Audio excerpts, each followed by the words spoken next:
ভালো ভালো। একজনের 100 টাকা। একজনের 100 ছিল।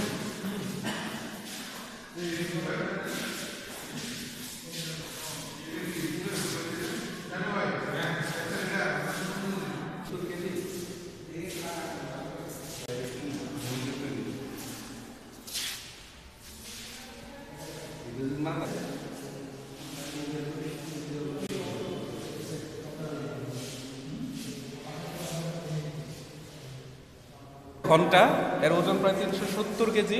এটা কুমিল্লার যে ক্যান্টনমেন্টের কাছাকাছি রূপবানমুড়া থেকে সংগ্রহ। তখন জওয়ানরা কুমিল্লা ক্যান্টনমেন্টে খেলার মাঠ তৈরি করছিল, তখন এটা মাটি ঘুরে আসে। এটা হাতে ভাবে চেক করে দেওয়া হয়েছিল সেই গণেশ মূর্তি। হ্যাঁ, এটা এটা কালো পাথরের তৈরি। আর এর চারটা নাকি হাত আছে। এই যে একটা হাত দেখা যাচ্ছে, এই যে আরেকটা, এই যে আরেকটা, এই যে আরেকটা, আর একটা এই আর কি। গণেশ হিন্দু ধর্মের যদি অত্যন্ত জনপ্রিয় একজন দেবতা, কিন্তু অন্যান্য ধর্মাবলম্বী যেমন জৈন এবং বৌদ্ধ মতাবলম্বীরাও এই পূজা করে। Thank you. এটা হচ্ছে শালবন বিহারে প্রাপ্ত 8ম শতাব্দীর মানুষের হাড়। মানুষের শরীরের বিভিন্ন হাড়গুলো অনেক পুরাতন এই জায়গায় আছে। মানুষের শরীরের বিভিন্ন হাড়গুলো, এবং এগুলো বিভিন্ন সময় যে ক্ষয়প্রাপ্ত হয়েছে, স্ট্রাকচারগুলো ওইভাবে পুরোপুরি বোঝা যাচ্ছে না। প্রাচীন নব্য প্রস্তর যুগের ব্যবহৃত যে হাতিগুলো, পাথরের তৈরি যে হাতিয়ারগুলো, অস্ত্রগুলো যুদ্ধক্ষেত্রে বা বিভিন্ন পশু পাখির মারার ক্ষেত্রে, বধ করার ক্ষেত্রে যে ব্যবহৃত হয়েছে, ওই জায়গায় এগুলো আছে। বিভিন্ন ধরনের ধারালো পাথরের তৈরি অস্ত্র দেখা গেছে। আমাদের পূর্বপুরুষরাই এই জিনিসগুলো ইউজ করছে। শালবন বিহার খননের সময়, হ্যাঁ, এই নোরা বলে এদেরকে, বেলে পাথরের তৈরি এই জিনিসগুলো পাওয়া যায়। আমরা যাকে লোকালি আমরা শিলপাটার মতো বলি, দেখতে আসলে এরকম। গড নোস এগুলো আসলে কোন পারপাজে কী কাজে ইউজ করা হইতো। হ্যাঁ, আনুমানিক 800 থেকে 8ম থেকে 12 শতাব্দীর দিকে জিনিসগুলো। এটা হচ্ছে তাল পাতার তৈরি বর্মী পণ্ডুলিপি।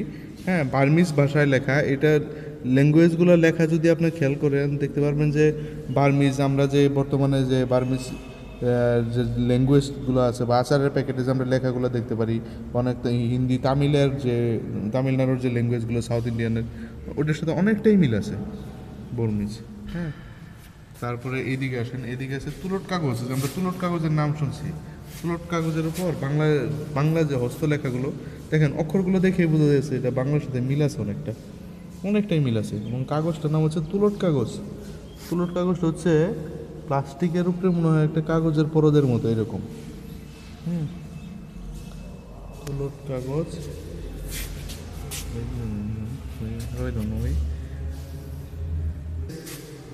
এটা হচ্ছে কালো পাথরের তৈরি সূর্য মূর্তি। হিন্দু ধর্ম মতে রোগ বালাই দূরীকরণে ওই দেবতা ছিলেন বা এরকম উনি ছিলেন। এবং ওনার সাথে ওই কালো পাথরের তৈরি সূর্য মূর্তি যেটা, এবং ওনার সাথে দুইজন করে 4জন আমরা এই দেখতে পাচ্ছি, সৈন্যের মতো দেখতে পাচ্ছি। ঠিক আছে, সুন্দর হয়েছে। হার খনন করার সময় এইগুলো পাওয়া যায় হচ্ছে 8ম থেকে 12 শতাব্দীতে।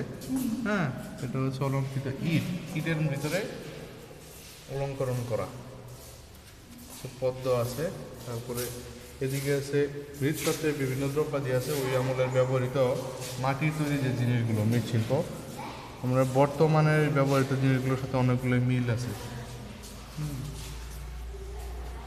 ওকে, যে আমরা বর্তমানে যেটা বলি গোলা টাইপের, বা এই যে সঞ্চয় পাত্র যেটা, হ্যাঁ, এরকম পোড়ামাটির দ্রব্য লিপিযুক্ত হয়েছে।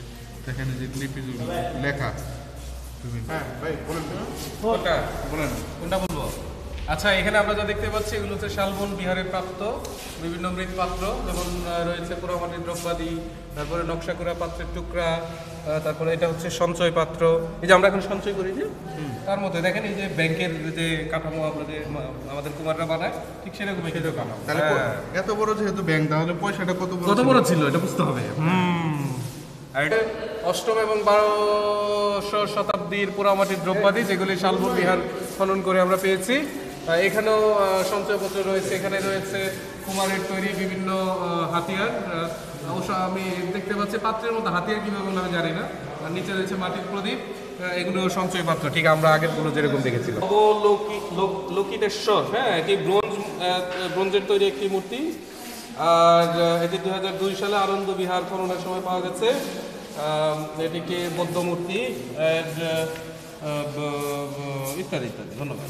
শালবন বিহারের কাঠামোটা বর্ণনা করা আছে। এখানে রয়েছে লালমাই ময়নামতি গিরিশ্রেণীর মধ্যবর্তী স্থানে অবস্থিত এই বিহারটির প্রত্যেক বাহুর দৈর্ঘ্য 167.6 মিটার।